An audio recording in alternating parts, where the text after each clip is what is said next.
स्वागत है आप सभी का अपने चैनल एकलव्य स्टडी पॉइंट पे। और मेरा नाम है सचिन और आज की इस वीडियो में मैं आप सभी को क्लास 12th का हिंदी इलेक्टिव का जो सैंपल पेपर आया है जो सीबीएसई ने अपलोड किया है, यानी कि जो आपका 2022-23 का जो बोर्ड एग्जाम होगा उसमें पेपर का फॉर्मेट पैटर्न कैसा रहने वाला है ये आपको आज की इस वीडियो में पता चल जाएगा।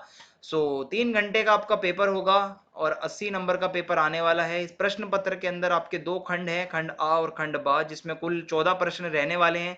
खंड आ में आपके 48 एमसीक्यूज पूछे जाएंगे, ठीक है। और निर्देशों का पालन करते हुए आपसे 40 जो है प्रश्नों का उत्तर मांगा गया है पेपर में। खंड बा में वर्णनात्मक प्रश्न है, यानी कि इसका आंसर लिख के देना है और आपको इंटरनल चॉइस भी दी गई है। बहुत ध्यान से पढ़ें और हो सके तो आप प्रश्नों के उत्तर क्रमशः लिखें, यानी कि अगर पॉसिबल हो तो सीरियल वाइज आंसर दें। खंड आ को आप पढ़ोगे तो आपको एक अपठित गद्यांश पढ़ने को मिलेगा। ये पूरा गद्यांश पढ़ने के बाद इस पर आधारित जो प्रश्न है एमसीक्यू वो आपको देखने को मिलेंगे फिर यहाँ पे, ठीक है। गद्यांश को अगर आपने अच्छे से पढ़ लिया है तो आप इन एमसीक्यूज के आंसर बहुत ही प्यार से और आसानी से दे सकते हैं। फिर दूसरा जो प्रश्न होगा वो काव्यांश दिया गया होगा, या जिसको आप पद्यांश कह सकते हो। तो काव्यांश को आप अच्छे से पढ़ोगे, क्या उसमें बताया गया है इसका मतलब समझना जरूरी नहीं है, इतना ज्यादा मीनिंग में मत जाना, क्योंकि अक्सर लोग काव्यांश में फंस जाते हैं। तो आपको मतलब ज्यादा डीप जाना बहुत जरूरी नहीं है। प्रश्न देखो, उससे मिलते जुलती लाइन देखो, क्या उसका मतलब बनता है, थोड़ा बहुत समझो और आप अपना आंसर दे पाओगे, ठीक है। इसके भी आपसे एमसीक्यूज ही पूछे गए हैं और ये एमसीक्यू का आंसर आप प्यार से दे देंगे अगर आपकी प्रैक्टिस अच्छी है गद्यांश और काव्यांश के उत्तर देने की, ठीक है। फिर अथवा में एक और काव्यांश दिया गया है, आपको पहले वाला ना समझ आया हो तो आप इसको पढ़ सकते हो। दोनों में से एक तो आसान जरूर होता है, इतना तो श्योर हूं मैं, ठीक है। फिर इसके भी एमसीक्यूज आपको दिए जाएंगे और ये कर लेने के बाद में जब आप आगे बढ़ते हैं, ठीक है। फिर क्या है, यहाँ पे निम्नलिखित के प्रश्न देने के लिए उपयुक्त विकल्प का चयन कीजिए। यहाँ पे भाई आपके थोड़े से फिर उस समय के आ जाते हैं, सॉरी उस तरीके के आ जाते हैं जो आपको अभिव्यक्ति और माध्यम में सवाल करवाए हैं मैंने। अगर आपने नहीं देखी वीडियो तो आप प्लेलिस्ट चेक कर लेना, डिस्क्रिप्शन में लिंक है। अभिव्यक्ति माध्यम के प्रश्न आपके यहाँ से चालू हो जाते हैं, ठीक है। और इनके उत्तर आप बहुत प्यार से दे सकते हो अगर आपने मेरी वीडियो देखी है।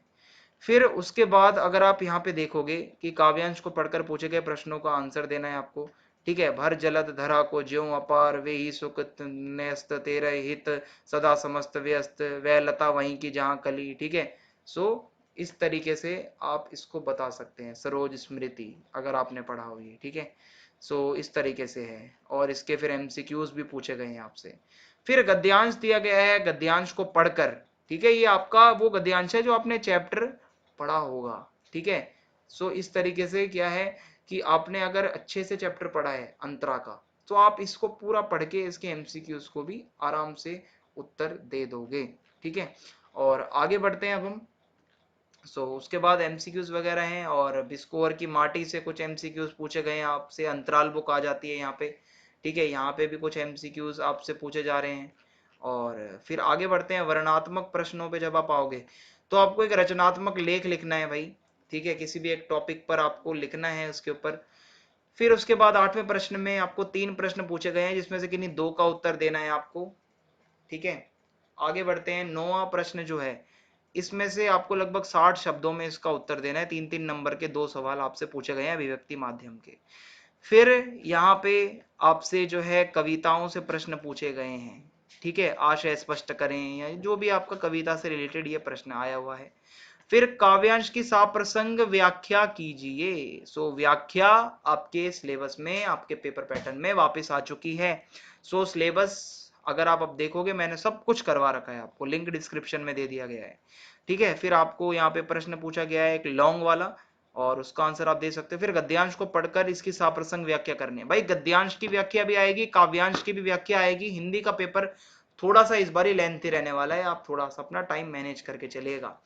यही था आज की इस वीडियो में। अगर आपको वीडियो अच्छी लगी हो, समझ में आई हो, तो आप चैनल को सब्सक्राइब कर दें और कमेंट बॉक्स में आप जरूर लिखें वीडियो कैसी लगी। ज्यादा से ज्यादा वीडियो को शेयर करें।